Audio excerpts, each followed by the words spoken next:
What's going on, everybody? This is Black Men Sundays. I'm your host, Corie Murray, and we're talking about generational wealth. We're talking about finance, and of course, we're talking about business. It's a Black Man Sunday. Time to put all childish things away. I refuse to be the man I was yesterday. Gotta put my best foot forward and elevate. And before we introduce today's guest, a brother from FAMU, he's FAMUly. But before we introduce him, we got to take it to Alabama A&M real quick, unfortunately. Yo, Eric, what's going on in Hunts Vegas, bro? And who do you have for our Black Men Sunday Spotlight? Hey, thank you, Corie, for that. Today's Spotlight, man. Well, let me back this a little bit. Of course, for our spotlights, we obviously try to educate and motivate. That's the purpose of these. So what I do is I try to go back and find inspirational heroes who we don't read about in our history books. So the person I'm talking about, or the people I'm talking about today, is going to be called the Freedom House Ambulance Services. Now, Freedom House Ambulance Service, let me give you a little picture of them. This is the guys right here. Now, basically, Freedom House Ambulance Services was the first emergency medical service that's in the United States to be staffed by paramedics with medical training beyond first aid. Now, they were founded in 1967 to serve the predominantly Black Hill District of Pittsburgh, Pennsylvania, which was staffed entirely by African Americans. Now, Freedom House Ambulance Services broke medical grounds by training its personnel to previously unheard standards of emergency medical care for patients en route to the hospitals. Now, these paramedic training and ambulance design standards pioneered in the Freedom House Ambulance Services that use standards for emergency care nationally and internally. Now, internationally, I'm sorry. But the thing about what's special about these guys, these are the people who set the standards of how we have EMTs use the same standards for today. So this was the first true EMTs. Now, prior to the mid 1960s, ambulance service in the United States was typically provided by either the police or by a local funeral home. Now, such services provided at most basic first aid, and then they did rapid transportation to the hospital. And police operated the ambulances. Now, the ambulance crew would typically load the patient into the back of a police van, and they rush him to the hospital. Now, the United States medical system had yet to incorporate advances in emergency care made in battlefield medicine. So, the first cohort of Freedom House Ambulance Service recruits consisted of 25 Black men, and some of them, as you say, they're depicted in this picture here. They were from low-income, predominantly Black neighborhoods. Now, at the time, local media referred to residents of the neighborhood as the unemployables, and the recruits included men who had suffered long-term unemployment. Half of the recruits had not even graduated from high school. Some had criminal records, some had felonies, and some of the recruits were even veterans of the Vietnam War. That's my spotlight today. Freedom Services, Ambulance Services. Now, Corie, back to you. Wow, man. That's why we do these spotlights. A lot of people, they come and they say, hey, it's February. They're going to load up the whole month of February with spotlights and, Black legends. And I'm like, but why do that in February? Like, we here every month of the year. That's And right. speaking of that, I ain't gonna let you slide that easy, Eric. Speaking of that, man, Alabama A&M, man, I ain't gonna lie, man. We've had a lot of guests that I didn't even know. They sent me their press kits. Oh, I'm sitting here like, I know y'all don't have no publicists because I didn't even know y'all have Alabama roots. And that's why I want to, well, before I introduce today's guest, because I'm kind of excited, whenever a FAMU rattler comes on, I'll be a little extra turned up. But before I let you go, Eric, man, it's New Year's Eve, man. So first off, where my man is, even though it's not New Year's yet, Happy New Year, my brother.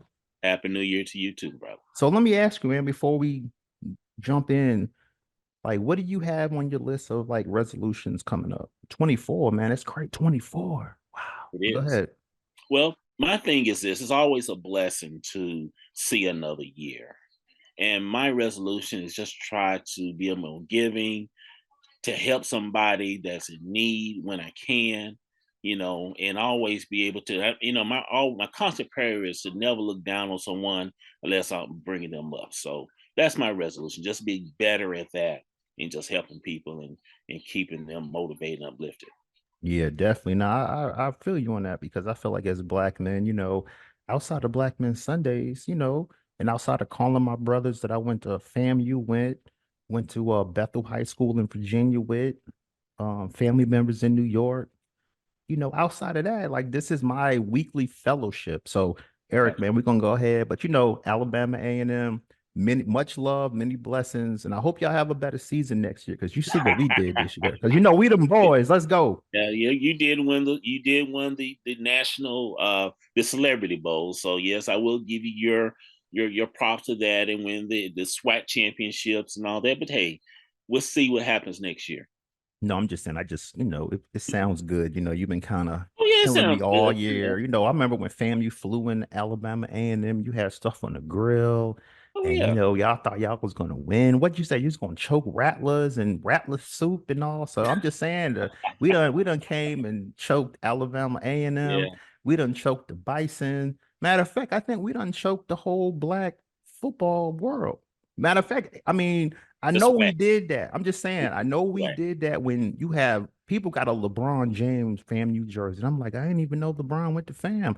I kept saying FAMU in the intro. The reason why this brother here has a bachelor's in FAMU. He's focused on communications and design. It's called interdisciplinary studies. But when I was at FAMU, you had PR, you had radio, you had broadcast, and you had magazines. So I'm like, oh, fam, you done upgraded since, I graduated. And I graduated in '03, so I'm just keeping it real. But we got Tyrone Law on here. Y'all might know this brother if you're on Instagram. Tyrone, the publicist. He's a public relations professional.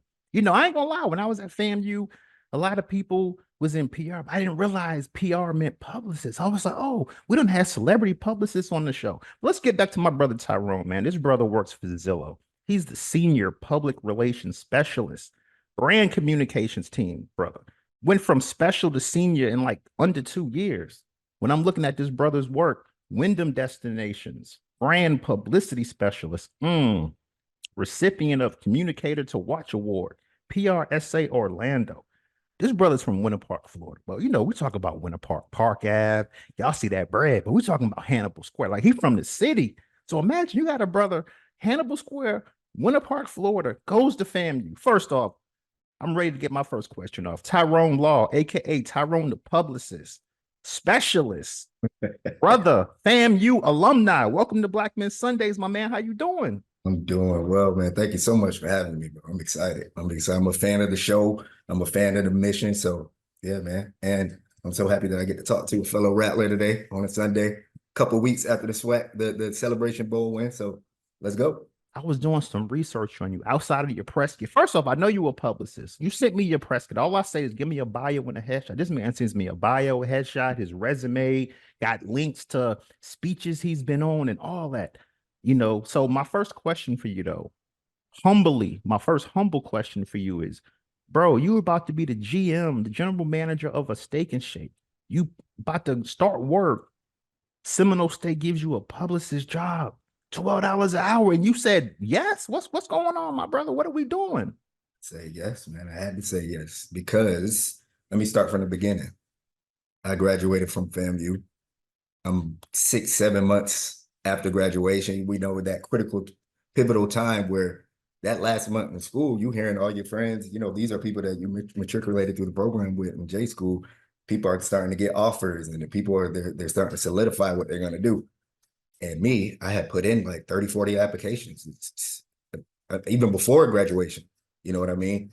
And I had internships, so I had proof that I could do the job. And the J School program, the PR program, which I finished most of it, but then I transitioned to interdisciplinary studies, meaning I took all the PR classes, but I just didn't graduate with the journalism degree. I had the internships, wasn't getting any calls back. So I'm like, I can't just sit here. It's going up on a year now, and I still haven't gotten a job. So the least I can do is work a job where I can earn some type of salary, like, what I'm saying, a decent paying salary, appropriate, one that I think is appropriate for a college graduate, you know what I'm saying? And coming up on a year, and I started expanding my options because I'm like, man, I'm being discouraged. In the meantime, I will still continue to apply and apply and apply while I'm working whatever job I landed, which to your point, I was applying for management roles at retail stores, restaurants. Long story short, Steak and Shake called me. I reluctantly took the job. They were paying like 50, almost 60,000 coming out of school. I'm coming from working, I was working as a server in college, which was decent money, but it's not close to 60K a year. So I'm like, okay, I'll do it. But the day that I actually went on my first day, the day before my first day, like I had gone to the store, I had met my staff, but the day before my actual first day of working, I got the call from Seminole State College to come in as the communications specialist. So I'm like, okay, all I need is one foot in the door.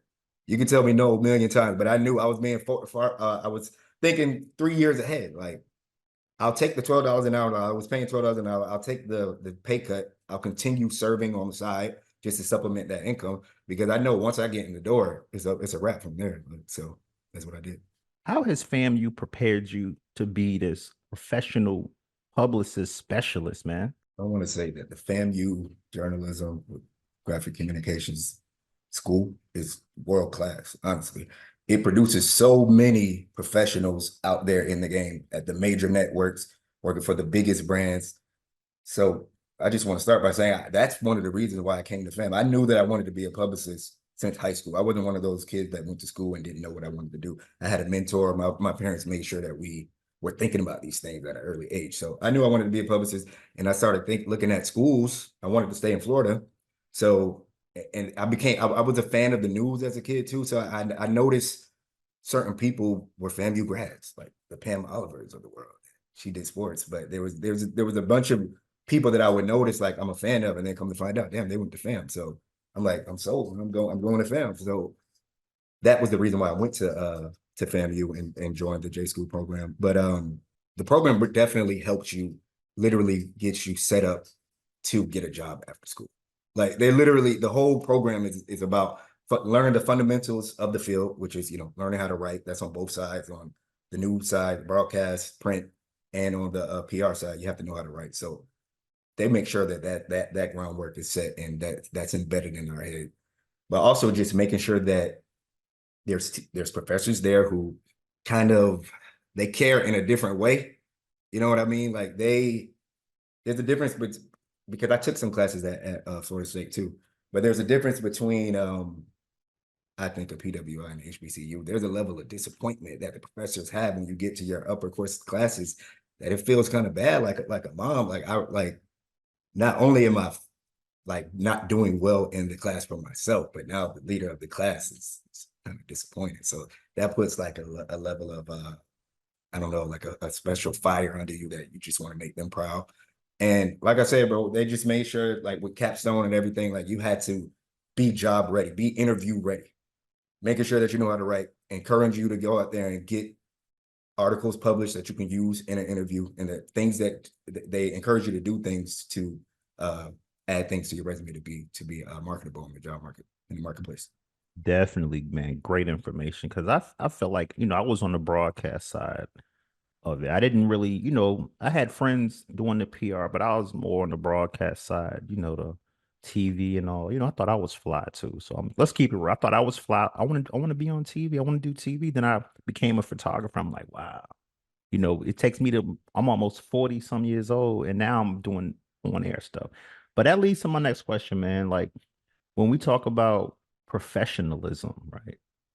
Because, talking about your press kit, that's how I knew you was like a real PR, a true PR guy. Your press kit, you had a video giving a presentation for Zillow, the company you work for, but you said I wasn't supposed to give the presentation. But when I played that video, bro, I shed a tear. I said, wow, I know he went to FAMU. I don't know a lot of PR guys like that. I mean, I know a couple, Jalen and all, Jalen Christie. I know a couple people, not to name drop, but I'm just, I know a few folks. But I'm just saying, they're not shy to step on the stage, and your degrees in PR, but you have some broadcast game too. So that's why I keep asking you about this FAMU, because I feel like you're well-rounded. Like you're not just a PR specialist. You can get on the mic, like you have talent. So explain that for brothers, especially for brothers that have, teenage kids, right? Brothers that have elementaries, because I'm a mentor in my community, man. But from elementary, middle school up, I don't treat them as kids. I treat them as y'all just short adults, but y'all need to learn. So from that point of view, to upbring the next generation, because our show is about generational wealth. How has FAMU prepared you not just for the PR, but I mean the whole well-roundedness? You know what I'm saying? Honestly, PR is about, our main job, publicity, PR is communicating with the mediums to get messaging out there to various audiences. So how do we do that? Now, social media, so influencers, those are the people that, like, for example, I'm a publicist. I'm working in-house for Zillow now, but as a PR person, your job is to get whatever goals or message that your client or organization wants to their audiences. Your job is to get it out there in an effective way. You know what I mean? So in the PR program at FAM, they encourage you, if you want to be effective in getting the messaging out there to these busy broadcast folks, to these busy producers, to these busy writers who are on deadline all the time, they're constantly needing things. Your job is to make it as easy as possible for them. So all of our professors at FAMU would say, you need to familiarize yourself with all realms of media. So at FAM, we got resources right there. You have one of the biggest radio stations there. So I know one day I'm going to be a publicist. I'm going to need to understand how radio works. So I said, I'm going to go and try to get my own show on at the FAMU. I mean, at 90.5, WANM 90.5, man. And I had a blast. I love music, but I wasn't only thinking about, I was doing something I love for that particular example on that. But like I said, thinking 3-4 years ahead, like, bro, I need to know how radio works. So I learned that, boom. Then I need to learn how to write. I'm going to be dealing with print journalists for most of my career. So I'm going to go into the FAMU and I'm going to be a staff writer. So I wrote news. I wrote a lot of FAMU basketball. So I covered FAMU basketball for like a year and a half. And it was fun, and it taught me how to write. You know what I mean? So I did that. What else? I produced a little bit for TB20. So basically I just went out there. If ever there's an opportunity, especially there's a free opportunity, like pretty much we're paying for it to go to school, but we have all these free opportunities to add things to your resume. Why would you not take advantage of that? And even if you're in elementary school, high school, you can, if you're a parent and you have an elementary school child, or you have a middle school, high school child, you can expose them to different things. You can start off just by sharing YouTube videos or reaching out to people in your community. If you have a kid who's interested, or might be, you think that they have the personality or the gifts that might make them good broadcast people, why not try to email one of the stations and see who you can connect with to give them a tour of the station? Now you can probably connect them with a mentor, and you know what I mean? You just have to find sometimes uncanny ways to get experience, get access to information, and gain wisdom that's going to help you later. You know what I mean? I've done things like working for free. Like I've done things, I used to call, what was it, the Tallahassee Democrat. I tried to get an internship there. I couldn't get it, but I still shadowed a couple of reporters, like for free, just to sit with them. And guess what? Now when I go to my first interview, I can say, I shadowed a reporter for 2 semesters. That's just going to make you much more marketable. You should be thinking like everything you do now is preparing you for that end goal, whatever that is, career-wise. You know what I mean? And Great, FAMU was a great. big part of that, bro. Like FAMU, it really changed my thinking. I'm so thankful for it. Definitely. And let's Hannibal Square. Like I said, Winter Park, I think of Park Ave. I think of the food, the shopping. I think of, damn, I don't really see a lot. I see Rollins College. I don't see a lot of black people walking around unless you know your bread, right? You driving a Porsche, you play for the Magic or something. So coming from Hannibal Square, like I said, our show, we on Channel 6, but we worldwide. I was looking at my numbers this morning. I was like, wow, there's more people in Germany listening than in the US. So let's talk about Hannibal Square, the historical significance. And how did you get from Hannibal Square, Winter Park to FAMU, man? Yeah, sure. Hannibal Square, Winter Park, let's just, like you just said, Corie, Winter Park is renowned for riches and luxury. Park Avenue, there's $1 million homes all over the area, but there's a little pocket in the middle called Hannibal Square. And when I was growing up, and it started off in the early 1800s or 1900s, excuse me, that's a wide range, but sometime early on, hundreds of years ago, the city was, that town was incorporated to have a place for the people who were working as like chauffeurs and cooks and just different jobs to support the wealth of Winter Park. Like those people needed people to clean their homes. So and those were high paying jobs or decent paying jobs, enough to where this area called Hannibal Square was formed. and those people owned homes there, and they actually had a little bit more wealth than, you know, other Black people in America at that time. So basically, it was a mostly Black area. I was able to grow up there. It's a lot of history, literally, like it's what, 15 minutes outside of Orlando, but it's like a town atmosphere, like the whole, it's like one of those old school type environments where the neighborhood is raising you. Like there's Black churches on every corner. There's a lot of culture, but it's also a low income area. You know what I mean? So a lot of people there on welfare, a lot of people there are renting. Let's just say when I was growing up, half the population was renters, but half of them were older homeowners too. Like, so yeah, there's just a lot of culture. And yeah, basically I grew up there. Luckily was raised by the neighborhood, had two parents. I come from a place of privilege, I want to say too, just coming from that area, because I was one of the few who had a two-parent household. You know what I mean? When you grow up, most of your neighbors either have one parent, some of them have no parent. Some of them are being raised by a grandmother who has to work for them, so they're raising themselves. Then they have to go to school and nobody cares about them. So I understand, and I see that I came from a place of privilege. So that's how I ended up going to college, because I had two parents who didn't play, you know, and they kept me out of trouble, and they made sure I was volunteering and being exposed to things. Even though we didn't have a lot of money, my mom would look into all the free resources that were available. Anything free that you can do that's enriching and helping to mold the mind, she had us in it. And also, you said from Hannibal Square, went apart to FAM.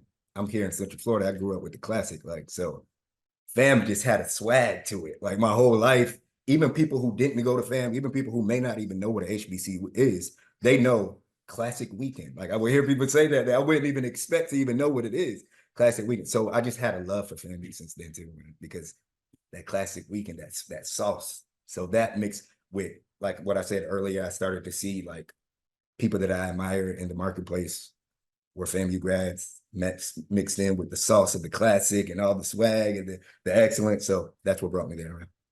And the guidance from my parents and the love. Great information, man. You bring up like 2 points that I want to touch on.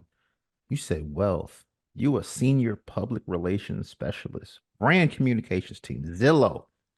Now I'm gonna keep it real. I've never sold my house on Zillow, but you know what I do? Every month, my wife was like, "Yo, you a little crazy. Like, yo, stop, put your phone down." I'm looking at Zillow. How much is the value of my house today? I'm looking at a property that I might want to pay cash for. How much is that worth today, right? I've never bought anything on Zillow, but I use Zillow as a tool because my brother Quan came on Black Men Sundays. He's a rapper, by the way, right? He came on, he said, money's not a toy, it's a tool. So when I moved in my house, I said, all right, let me transfer some of this money into this tool that, I'm a sneaker guy. 6, 7 years ago, I saw the rates going up. I saw, I was a renter in a Coie, Florida. At the time, Coie was nice at the time. Winter Garden done took all the steam now. But when I was there, man, I started seeing, okay, the rent's $1,000. I got like a 1,200 square foot with a double car garage, and it was an apartment. But then that thing went up 1,500. I said, nah, we're not doing that. But I said, I need to figure out a way to establish generational wealth because the rent ain't doing it, man. So what I did was I looked in my closet and I said, oh man, you got like sneakers and they worth money. Sell them. Let's do it. So I basically sold like $12,000 in sneakers, down payment, moved in the house.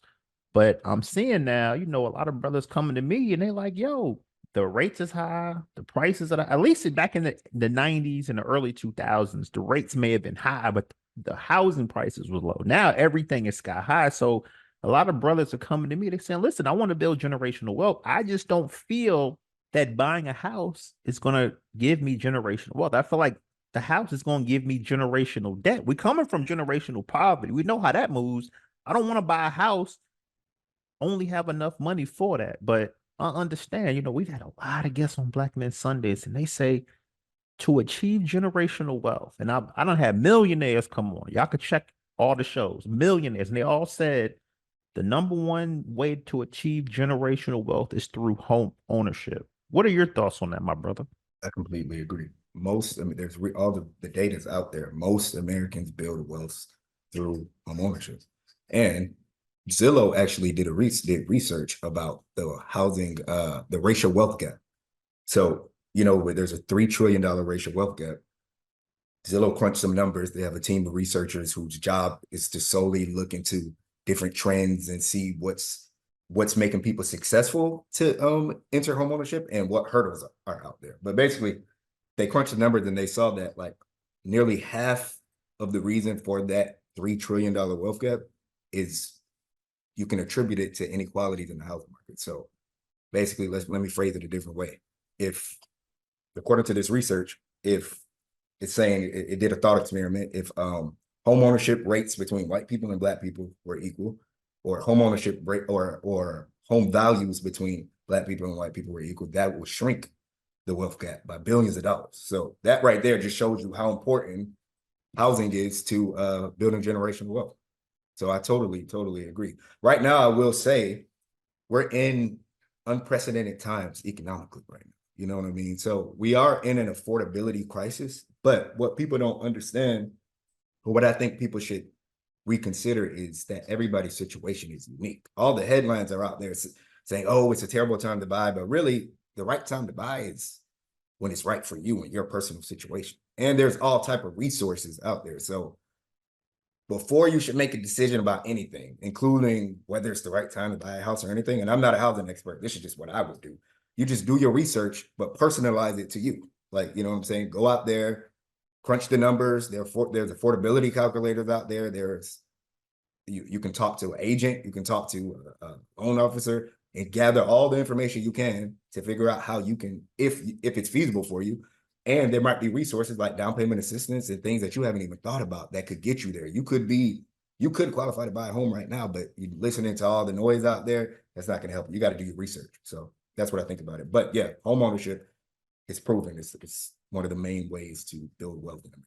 Coming out of COVID, a lot of brothers work from home.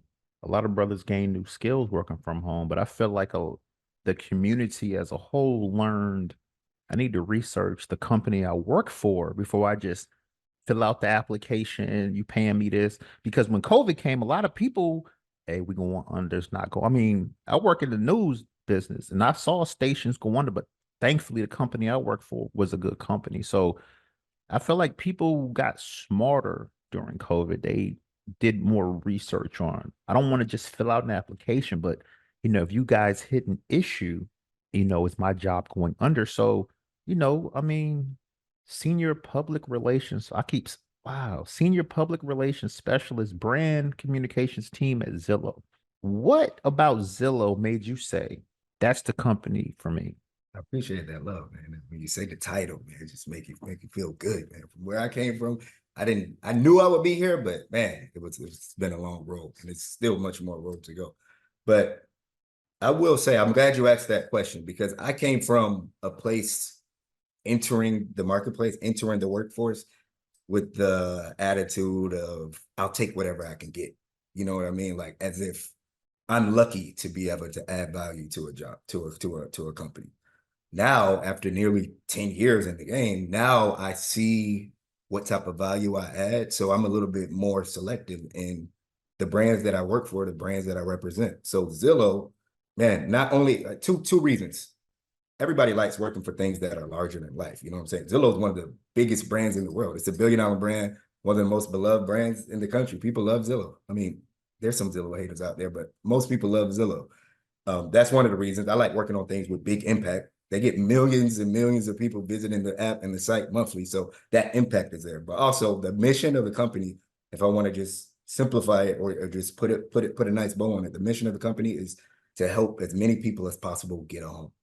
People think of Zillow as just a place, like you said, where you can go and see the Zestimate, see how much your home is worth, see how much your neighbor's home is worth, or a place where you can search for a home. But right now the company is, and that helps people get a home. But right now the company is really investing millions of dollars into being a one-stop resource for getting the home, from the search to the financing. Zillow has a mortgage company to helping people connect with the right agent for them, helping people get financing, helping people get resources like down payment resources to help them get over some of these hurdles. And one of the biggest things, and one of the biggest part of my job is investing another millions of dollars into researching ways to make the housing market better. Like all that stuff is super, super important. So I'm like, the impact is there. So I get to work for a cool brand, but also the mission is real because Black people are dead last in home ownership rates. So I get to work for the biggest brand in real estate and add some of my sauce on it and some of my expertise. And I at this stage in my career, I know I'm good at what I do. So I think that overall the brand and the mission is something that I care about, and it's real world impact that's helping the world, but it's helping my community too, the work that we do. So that's the reason.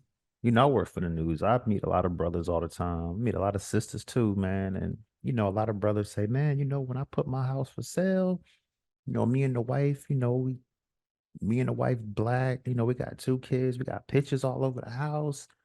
We came in, we looked at Zillow first. The house was worth 300,000. They come in, the appraisers come. They're like, okay, these people are approved, but we only gonna give you this amount.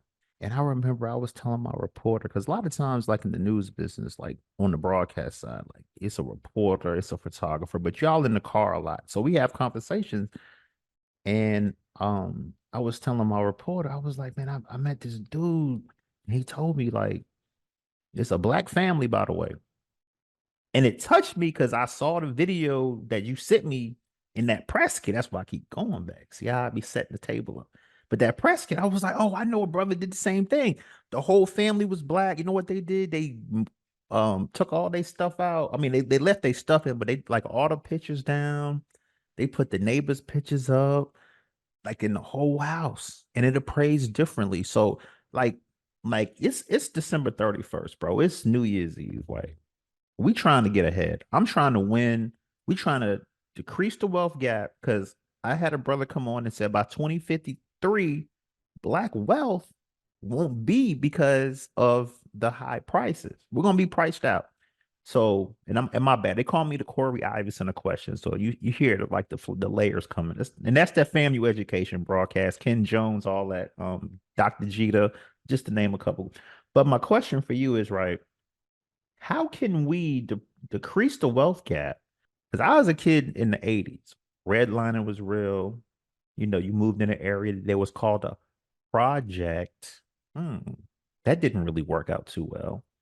Now, Black people getting money, a lot of Black women elevating now, especially these days.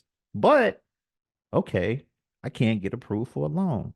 I'm not going to name the bank, the credit union, but they had some issues with Black folks. We can't get it appraised right. So how can we as Black people, bro, how can we establish generational wealth and we still have hurdles and we have money now? It's a great question. Like, mess with your mind a little bit too, right? It's the reality of the situation is the effects of redlining and all that stuff, and the effects of all the things that Black people have been dealing with in this country are still being realized right now. Like, it wasn't that long ago that we were just segregated in schools. You know what I mean? It wasn't that long ago that redlining was exposed. So of course we're still going to be dealing with those impacts today. One of the main reasons are things like credit. Like, credit is one of the biggest barriers for Black people, people of color in general, to getting a home. And that's a whole nother system. That's a complicated thing. So one of the ways is just like education. That's that's basically what I like to go back to, because the first step is just the knowledge gap, just making sure you fully understand what it takes to achieve an approval. You know what I mean? And you can't do that just by listening to the headlines and not doing your personalized due diligence. You know what I mean? So yeah, man, it's tough, but it's achievable. A lot of the things that I do like to do at Zillow as well, like as a PR person for Zillow, my job is to tell various stories about the housing market from a Zillow perspective, but in general as well. Along the way, I meet a lot of people. I meet a lot of home shoppers. I meet a lot of Black realtors, and I like to show stories like success stories. We like to partner with influencers. Like, we did something with the Earn Your Leisure guys. We partnered with them because they're actually making it cool and trendy to want to build financial wealth, generational wealth among our community. So we like to use our brand influence and our resources to put information out there to help people make more informed decisions. And my job is to help put that information out there and in a way that it's relatable to all communities. But we also partner with organizations who are very influential in their communities so that we combine our resources to get that information out there to them. So I said all that to say, we got to do our research, and yeah. Another thing, work with an agent. I know that may seem like a no-brainer, but the buying a home and all that whole ordeal, that is a complicated and emotional thing. The agent is the professional that can walk you through it, help you through the nuances that are tailored to you and your area. So making sure that you shop around for an agent and make sure that you have one that works for you, that can help you as well. Yeah, so do your research, make sure your finances right, work with the right professional, the industry professional, and yeah, those are a few tips that can get you over the hump. But the reality of the situation is that it's just a multifaceted issue, and it's gonna be there's a it's a layered, or yeah, it's a layered approach for solving the issue, to be honest. But as Black people, we have family members own property, trying to pass down generational wealth. You know, it may be three, four sisters, you may have a couple brothers, but you get that knock on the door. Hey, we want to build a Publix here. We want to build a store here. And we would like to buy this land off you. You know, grandma, grandpa, family may have had some debt. And, you know, the first thing as Black people, and I'm keeping it real because I've seen that happen in my family. The first thing we selling it. We don't want the debt. We don't want to pay the taxes. Yeah, the house is paid off, but the taxes are due every year. We don't want to pay that. But then you end up essentially giving the property away. And we're talking about generational wealth. So how can we build generational wealth when grandma, auntie pass away? We're giving it up. That's true. That's a very serious issue.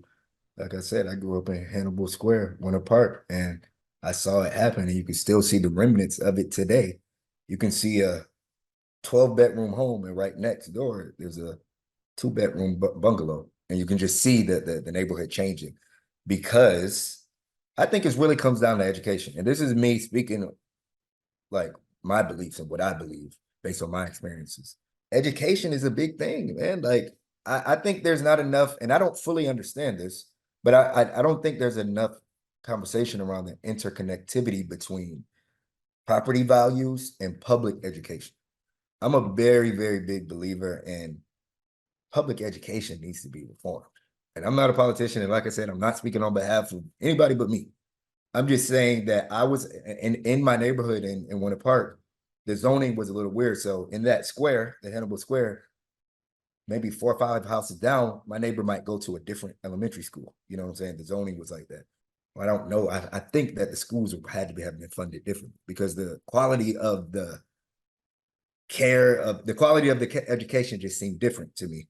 So I think a lot of it has to do with just educating ourselves, or making sure that it's fair enough, the education system is fair enough so that we can just even know ground level civics and civil matters. Like that's stuff that you people assume that everybody's learning that in school, and that may be on the curriculum, but certain neighborhoods, the students, if you live in a certain neighborhood, your experience in school is a little different. You may have not as up-to-date resources, or there may be a smaller staff at school. So the teacher's experience is a little different. I remember having a teacher who taught us, but she also like working in the cafeteria too a little bit. Like, I don't know. When I went to Kalani, it just seemed totally different. We had computers, we had a computer lab, we had just the quality of education seemed better to me. So I just think it starts even as early as that. The schooling, like you can't expect people to understand what's going on a civic level when they went to elementary school and middle school and high school that's not as equally funded as some of the other schools. And they don't understand how money works, and they don't understand that this property might be worth way, way more than what it is. Like, I think that it has a lot to do with that. I don't think public education is equal. Like, we're not all starting on the same starting line. You know what I'm saying? And that should be more fair, because kids are innocent. You know what I'm saying? Like a school, I don't know how that works. It's more complicated than probably what I'm thinking, what I understand, but I'm just going off of what I remember. Like, it's hard to focus on just basic learnings of what people might call basic when you're going home as a kid and you don't even know if you're going to eat. Like, I'm not worried about my homework if I don't even know if mom or dad going to come home and feed me today. You know what I mean? So I think it has something to do with the interconnectivity between public education and that learning curve and just understanding how things work on a municipality level and understanding finances and understanding just basic math and all that stuff. There's obviously a learning curve. I don't have the data right now, but I see reports that, Black kids are undereducated. And that's not right. And I think that has something to do with this ordeal that we're speaking of. I totally agree, man. Because I had a brother come on the show, and we were talking about generational wealth, and it turned into generational poverty. But when I think of family members, like, because I'm from New York, so a lot of my family members, lived in projects, or they may have had the George Jefferson's high rise. It wasn't a project, but they paid rent. So I didn't really understand generational wealth until my grandmother passed away. And I'm like, wow, she's been in this apartment since 1972. Imagine if she owned this property, like, you just basically gave the key, and that was it. But I guess for me, when we talk about like generational wealth, and we've touched on a lot of the topics, but I'm just saying, man, before I let you get out of here, like, I feel like at Zillow believes in you. They believe in your experience. And when I think of Zillow, I think of looking at houses, not realizing it's a tech company too. But it's an app. Most apps are tech companies, but you don't think like that. You just think, almost, how much is my house today? Okay, oh, it's like this. Oh, I might want to sell. But like, what are you brothers at Zillow doing to help aid brothers to get out of all these biases and to create home ownership opportunities to establish generational wealth? But like you said, Zillow is a tech company. It's a real estate brand, but it's also a tech company. So it's building things. It's taking advantage of technology. It's hiring some of the best and brightest in AI to build tools that's going to help connect people to the right resources and to the right home and to the right financing for them. So as the company does that, my job is to, again, publicize those efforts. For example, there's a new product that just launched from Zillow Rentals. Zillow has a rentals company to where remember earlier I said that access to credit is one of the biggest reasons that people of color are denied a mortgage, just issues pertaining to access to credit. So Zillow has built a tech product, rent payment reporting, to basically, if you pay your rent through Zillow, they're going to report that to the credit bureau. That's going to help a lot of people. You know what I mean? Like, that credit system is a funky system. So there's a population of people who may have ran into some issues and their credit score is not the best, but they still are a little financially responsible because they're paying their rent on time every month. That's going to help impact a lot of people's credit scores. And I think, and Zillow believes that that's going to help a lot more people with their approval for a mortgage. So that things like that I get to help bring visibility to those products, tell those stories, connect that information to those resources. Same for down payment assistance. They're putting tech to the resources of down payment assistance, that you can go on a Zillow listing and figure out what down payment assistance resources are available to you based on that listing. So you can scroll down, figure out what down payment assistance resources are available to you. That's free money that you can use to probably get approved. So that's some of the things that Zillow's doing. Me in particular, my job is to publicize those efforts. And again, I work with the economic research function with Zillow and publicize those efforts with people who their job is to do research that inform the company and the public. So policymakers, industry change makers, and shoppers, with all the information out there to help them make the best decisions for them. So I get to publicize some of that research. Like I told you, that racial wealth gap research that Zillow did. And we have a team of great economists. We have a Skylar Olson, our chief economist. She's very smart in talking about these issues and these trends and some of the solutions to that. And we have a Black economist, African-American economist named Orphe Devongi. He'd be good on the show too, man. He's brilliant. He's very, very smart, way smarter than me when it's talking about when it comes to talking about this housing market stuff. So Zillow's all about turning on the lights. I really embody that with my role. Turning on the lights, meaning just putting information out there for people as transparent as possible to help them get over the hump. And with my role, I get to really embody that, because my job is to bring awareness to all this stuff to help people, pretty much help people get home. Great information, man. I also doing some research on you. You were the brand publicity specialist, Wyndham Destinations. Yeah, I did I'm that. I'm Yep. I'm, I'm just noticing, man. Everything says specialist on it. Yeah, And you went to FAMU, man. You making me proud right now for real. Like this is awesome. I mean, FAMU. But here's my question for you, man. Brand publicity specialist, Wyndham Destinations. Talk about like how were you able to get that position? definitely. Remember, I told you, make sure that you're aware of what's going on in your community and all, or in the field that you're, everybody in the field that you work, usually there's like a professional organization tied to it. There's one for the lawyers, there's one for realtors, there's one for PR people, there's one for journalists, like NABJ. PR has PRSA. I was in Public Relations Student Society of America at FAMU, and I was actually on the board at that chapter, fundraising chair, got some money for the chapter. But basically, I stayed involved with that post-graduation at the national level, PRSA, just because I'm just, like I said, just thinking ahead. If I want to get into the career, this is like a small community. PR is not like, it's a small fraternity. So go to where the folks are just for the wisdom, the mentorship. So long story short, I stay connected to PRSA, going to the meetings. They have this thing called Media Mashup here at the Central Florida, the Orlando PRSA. And basically it's a day where they take media from all the outlets in the area and the PR people, and we do like a little speed dating thing. And we're able to meet all the journalists and just, extend your network. Because that's what PR people do. We network with people and figure out how we can add value to your day and help you produce stories. My former boss at Wyndham, he saw me in action, doing my thing. Like he said, at FAMU, we're not shy about it. I was a little shy in college, but when the lights are on, you got to do what you got to do. You can't you have to be assertive. You have to stand out. You have to make people remember you. So I was doing my thing, table to table, and he noticed me. I was just working my mojo, making contacts for my current job, which was the college at the time.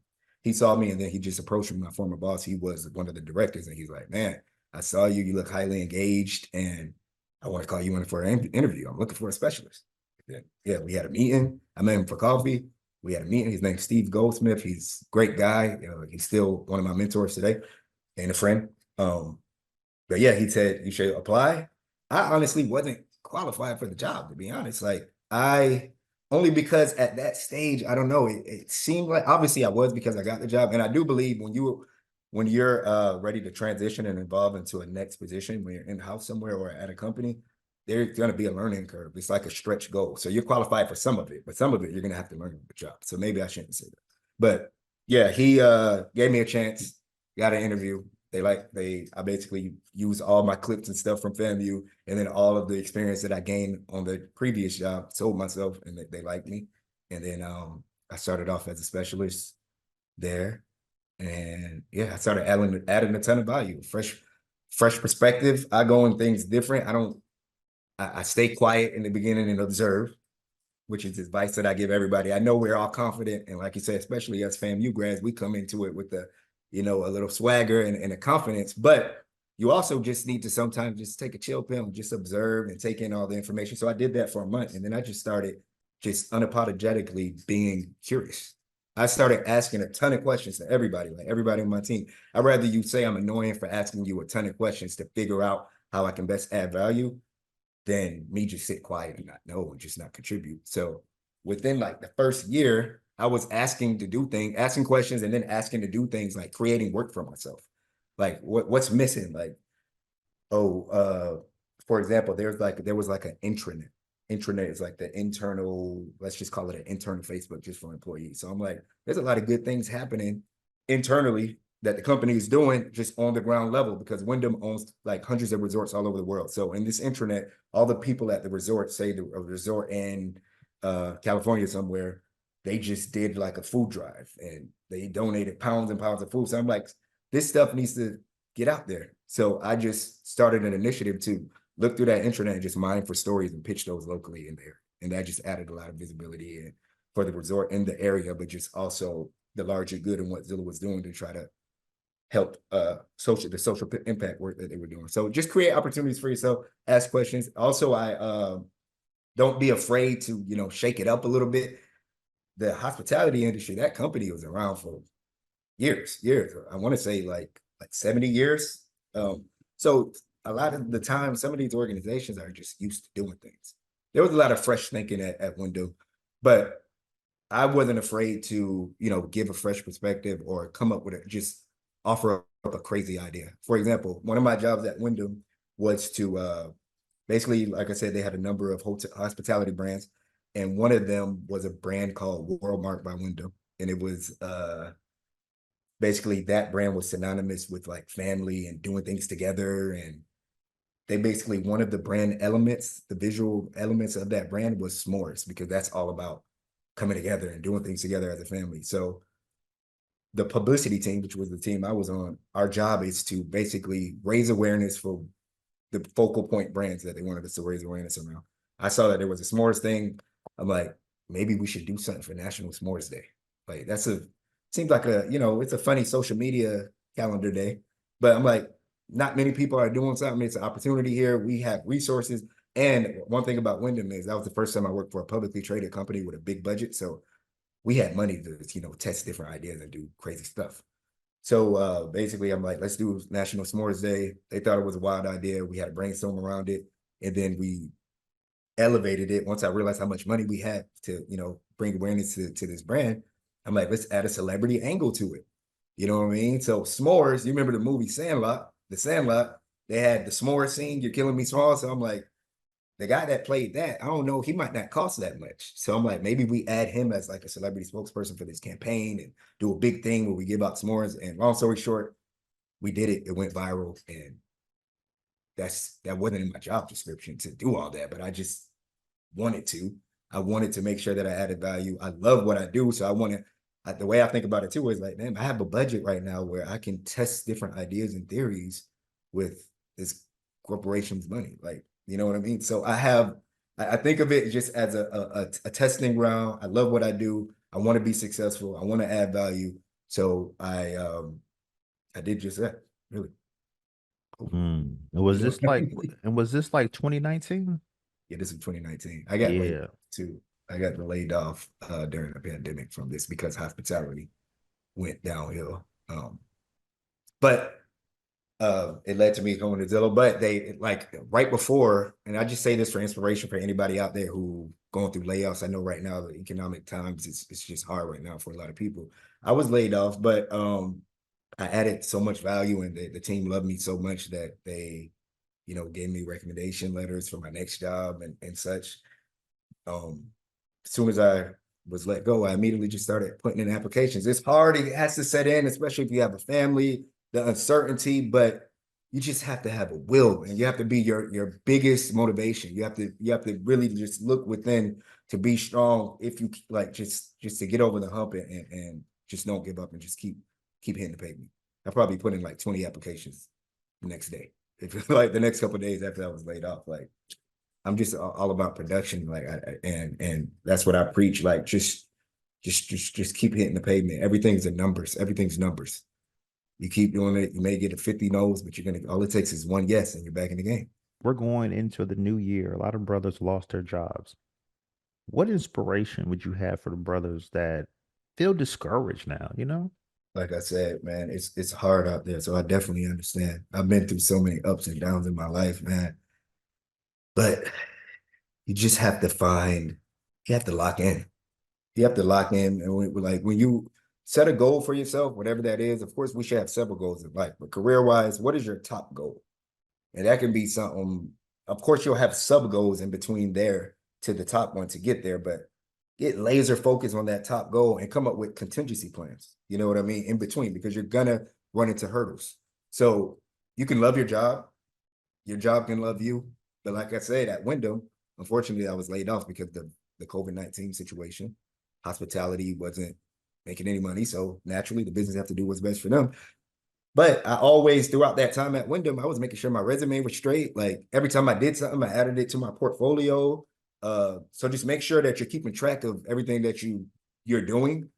Put it somewhere where it's easily accessible, because you never know when something outside of your control might happen, and you can lose your job. So that's something to do to just to be ready. But just as far as just some inspiration, just keep your eye on the prize. Like I said, come up with contingency plans to be ready for any type of hurdle that comes your way, and just keep just believe in yourself. Just almost just in a manic way, like just believe in yourself, believe in yourself, believe in yourself. That's all I can say. Sometimes when I'm discouraged, I literally just go in the mirror and just think about all the stuff that I did do, like all the way up since college. I mean, since high school, elementary school. Like when you're feeling down, just really rethink all of the things that you've done well for yourself, all of the hurdles that you've already overcome, and then you can usually find some inspiration in that.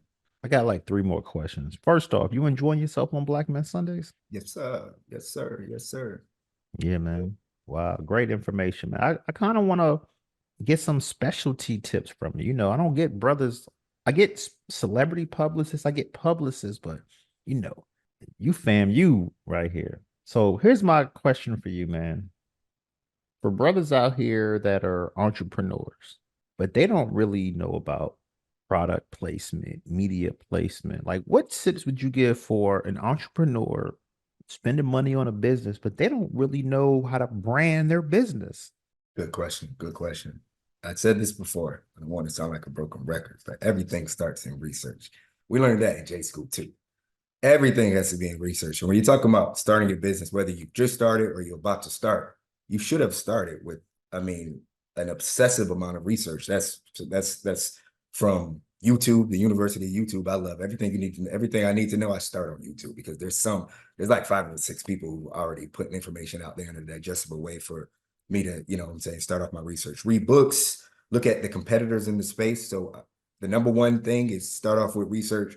Make sure this is something that you want to start doing for real, that's actually feasible, and there's a viable way for you to make money.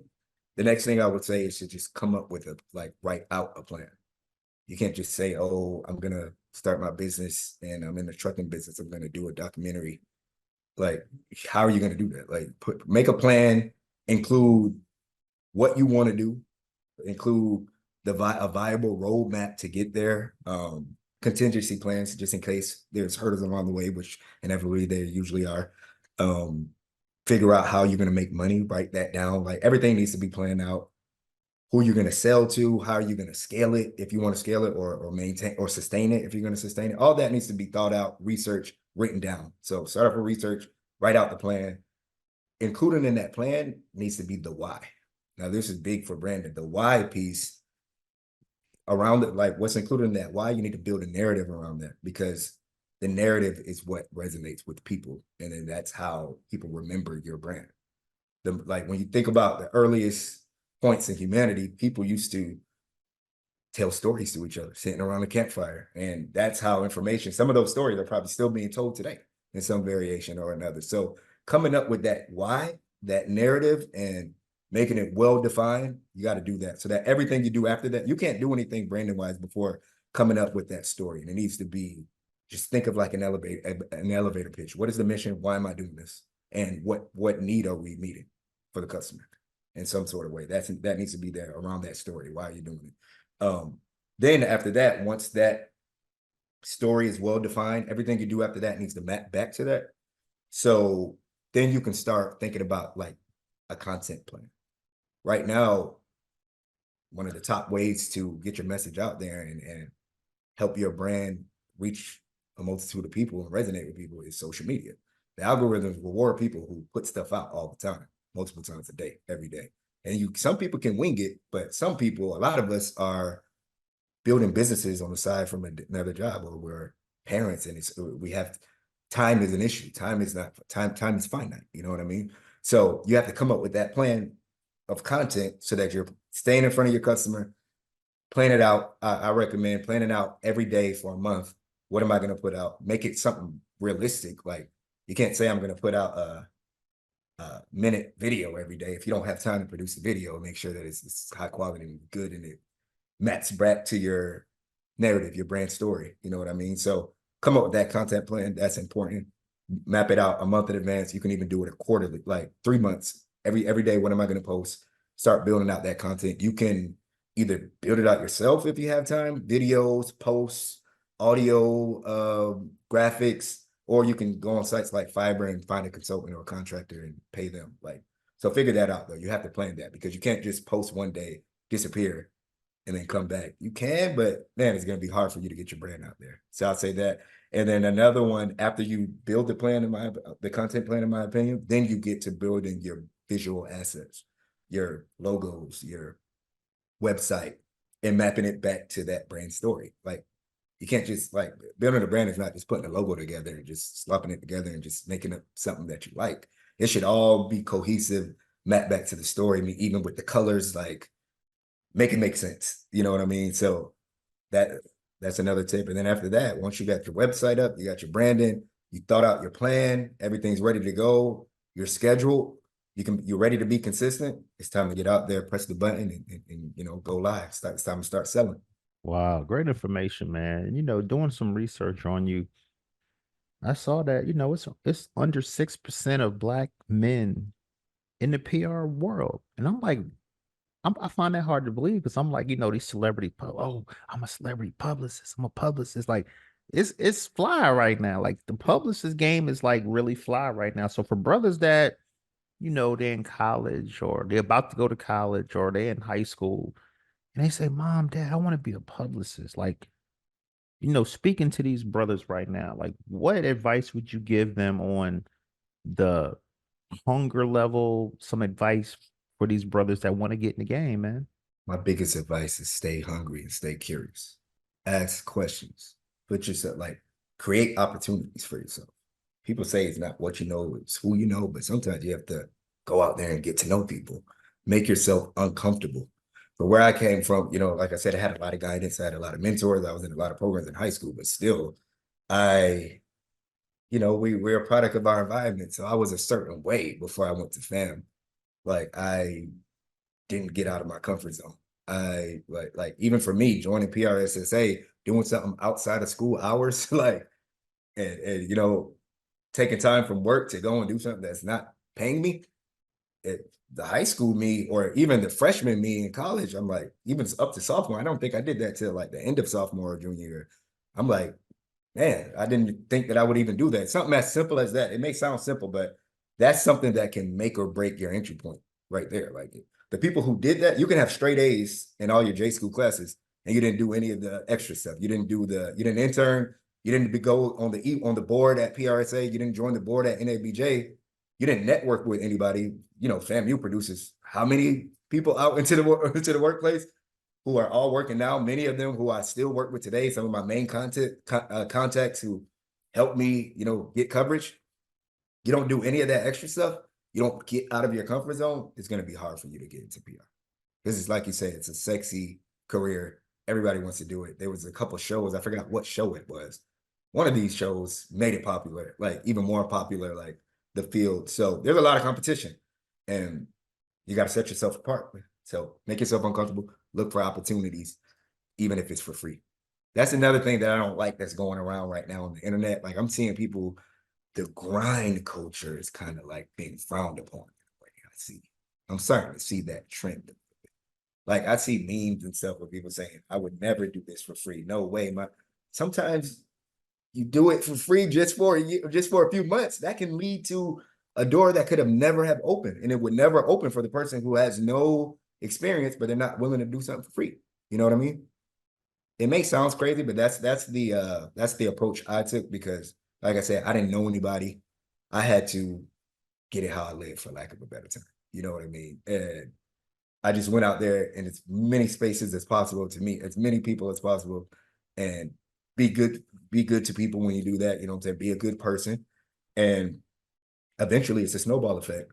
Something's gonna click, and then you can engage that network, and it's gonna lead to something. And then once you get that first chance, what you do with it is up to you. When you get that first opportunity, it's a wrap. I mean, you're in the game. You just work hard and if you're ready, if you did everything, you just implement that, work hard, be humble. Nothing's beneath you. I'll do anything. I'll do anything when I'm working. Y'all want me to go, like, it's not in my job description, but y'all want me to go snap a few photos of some students when I was at the college. Okay, I'll do it. It is what it is. Like, I want the experience. I want as much as possible. So stay curious, be humble, Be willing to work hard. Be willing to do the things that other people aren't willing to do. And then that's going to set you apart. Definitely, man. This is my last question for you. I could talk to you all day, man. So for brothers out there that have businesses that say, I just want to hire a publicist. I don't want to do none of that. I'm gonna just cut a check, get a publicist. What advice would you give to business owners looking to hire a publicist? Like, what should they look for? First, you need to understand what you want. What do you want? What do you need? Come with that clearly defined. Because when you're approaching people or you're interviewing people, because that's essentially what you're doing when you're calling for people to pitch business or emailing somebody, or if you got a referral from somebody, make sure you understand, you clearly define what exactly you want. And sometimes you might not, you may need their help. If it's not as clear, you may need their help helping you clearly define what you may need. You know what I'm saying? So try to think about what you need. Don't just say I need a publicist. Think about it a little bit more. But also interview a few people. Like, don't just take one person. I would go and talk to 4 people or 4 agencies and see what each of them are going to do or what they offer. Don't just take somebody else's word for it. Get out there and do your due diligence. And sometimes it's not even about the agency or the publicist's resume. It's just on that call, when you set up the call and y'all are talking, just have a real talk conversation and see if y'all mesh well personality wise, and be ready come ready with questions that you want to ask them. And yeah, I think that's how you should approach it. Hey, man, great information, man. Tyrone Law, aka Tyrone the publicist, Yes, sir. came on Black Men Sundays. Hannibal Square, Winter Park to FAMU, senior public relations specialist, brand communications team at Zillow, man. Thank you very much. Happy New Year. Thanks for coming on Black Men Sunday, my brother. Thank you so much for having me, man. Happy New Year. It's a Black Man Sunday. Time to put all childish things away.